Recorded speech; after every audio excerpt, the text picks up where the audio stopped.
What's going on, y'all? Welcome back to the channel, and welcome to my Crystal of Atlan gear progression guide for Endgame, potentially what the launch could be in NA.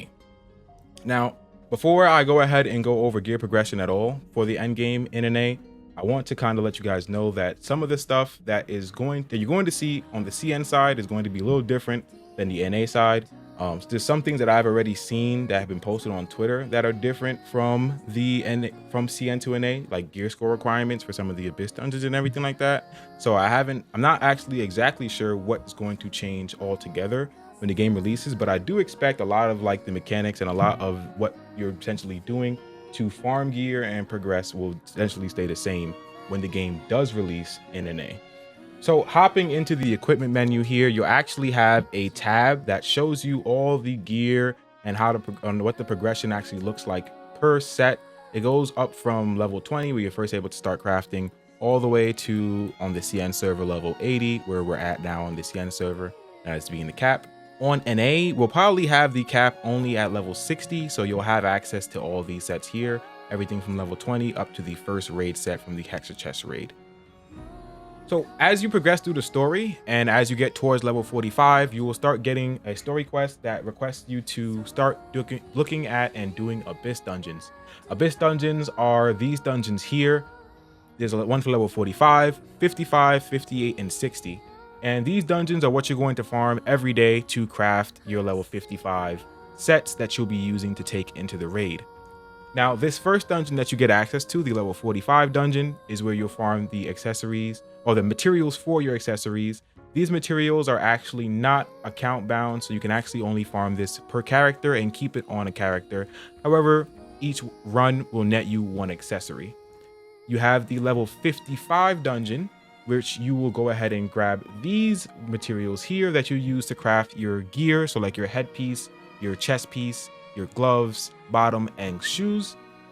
This is actually account bound, so you can actually farm this on multiple characters and actually pull together this resource to make it easier to upgrade not only your accessories, because you do need this to upgrade your accessories, but also craft other pieces of gear. And then you'll have the level 58 dungeon. This dungeon here grants you the materials that you'll need to actually upgrade your level 55 gear from rare to epic, so from purple or from pink to then yellow.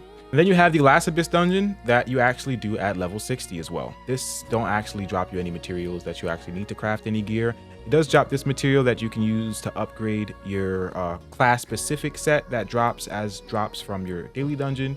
But other than that, you don't necessarily get any other materials that you use to upgrade. Now you'll notice here on these two dungeons that there are requirements. It's like 45,000 in some Chinese letters, and then 1,000 in some other Chinese characters as well. What this is essentially telling you is that you'll need 1,000 anti-magic or 1,000 nullification to actually enter into these dungeons.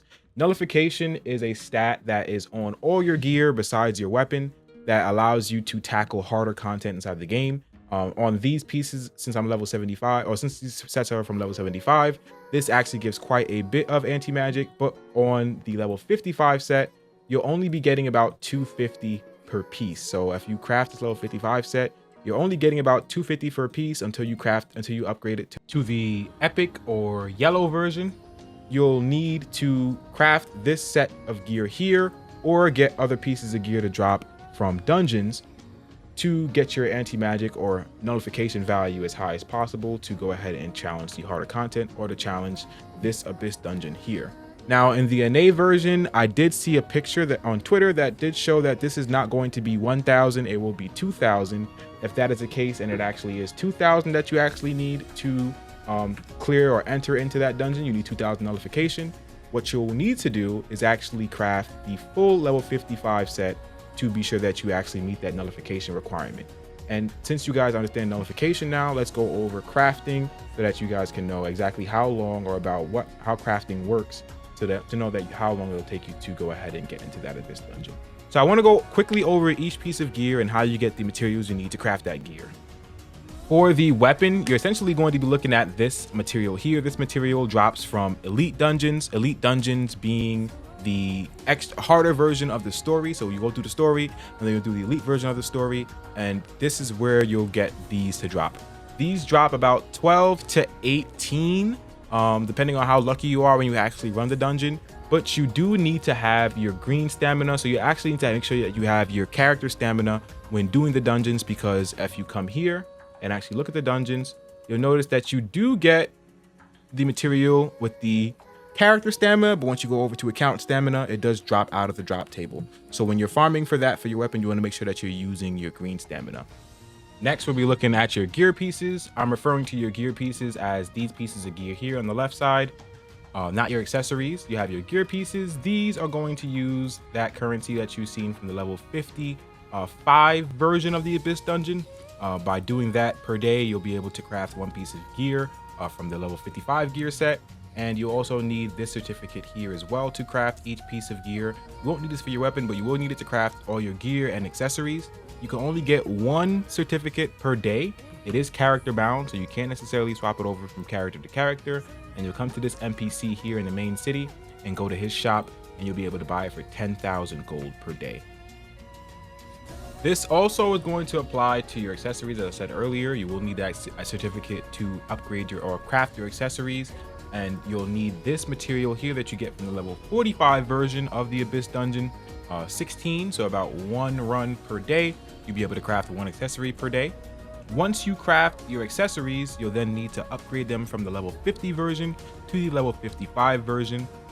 Level 55 version, you actually don't need that certificate to actually upgrade. You can just use 90 of the level 55 Abyss tokens. These are actually account bound, I apologize. They're actually account bound. So you can actually use alts to assist with upgrading characters' accessories for the level 55 accessories. Once you have went ahead and crafted your full 55 set, you'll have the 2000 nullification requirement to start grinding this dungeon here. That will actually drop the upgrade material you need to take your 55 set from rare to epic. And to upgrade your pieces of gear to epic, you will actually need 12 of those materials. That's about 4 days of you doing that dungeon. So you need 4 days per piece of gear. So you can go ahead and add from 11 days total of you getting the gear to level 55 and making sure that everything is crafted. Add 4 days up to each piece of gear, and that will take you that's about how long it will actually take you to actually get the gear up to epic version. Now for your weapon, you're actually going to need a separate material altogether to go ahead and upgrade that or make that epic. You'll need this material here, which you can get either from the daily dungeon that you run every day with your green stamina. You can only get this with your green stamina. If you try to use your account stamina, it will drop away from the drop table. You need to farm this with your green stamina. You can get it from these bosses here, which actually rotate on a daily basis. You'll want to do this 10 times per week to make sure you get the max rewards. Essentially, these are bosses again inside the story that you actually can do that are buffed up and scaled to your level, and they have separate drops depending on which boss you actually do. You can farm these either for sigils or for, again, that upgrade material that you need for your level 55 weapon. Here I'm level 80, so what I'm getting here at my drops are, this would be replaced with the material that you need for the level 55 weapon. But since I'm level 80, it's going to show for the level 75 set that I actually need is the craftable material for that. And the last place you're actually able to get it from are going to be the guild bosses that you can do with your guild. These are all story mode bosses that are scaled up even further than the previous bosses I showed you. And you can do these with your guild to get either or all three of these rewards here. You get guild certificates, gold, as well as a choice between what crafting materials that you actually want to pick from this box here. Altogether, considering all the time gates and everything like that, you're looking at roughly about a month or about 3 weeks of you actually playing the game to fully max out all your gear and get it over to epic rarity, and so that you're able to go ahead and start doing the raid, or that you're properly prepared for the raid nullification wise. Because if we go over nullification again, I just want to go ahead and let you guys know how important nullification is inside this game. If you don't have enough nullification to clear the dungeon that you're trying to do, for example, if you try to do a raid but you don't have enough nullification, like you have less than 1,000 nullification, for example, you try to do the raid, you will actually be hit by a burning overtime debuff, and you actually will be locked out of receiving raid rewards as well. So you're not able to necessarily just get bust through the raid unless you have the nullification requirement to actually be able to do the raid. Thank y'all for watching. As always, if you guys enjoyed the video and want to see more Crystal of Atlan videos, I definitely will be covering this game as it releases. Currently, I have about 60 to about 80 hours in the game at the moment on the CN side. I've just been kind of going through everything and seeing what the game has to offer. I want to do some videos basically going over each subclass inside the game and the passives, because each class actually has passives that set them apart from the different classes or even their different subclasses if you're looking at two classes between a main class. So I want to kind of go over their passives and just kind of what their play styles actually play like in game, so people can get a better idea of what class they actually want to play when the game actually releases. Again, thank y'all for watching. I'll catch y'all in the next video. Let me know if this video actually helped you guys out and knowing what the grind will actually look like in Crystal of Atlan, and catch y'all on the next one.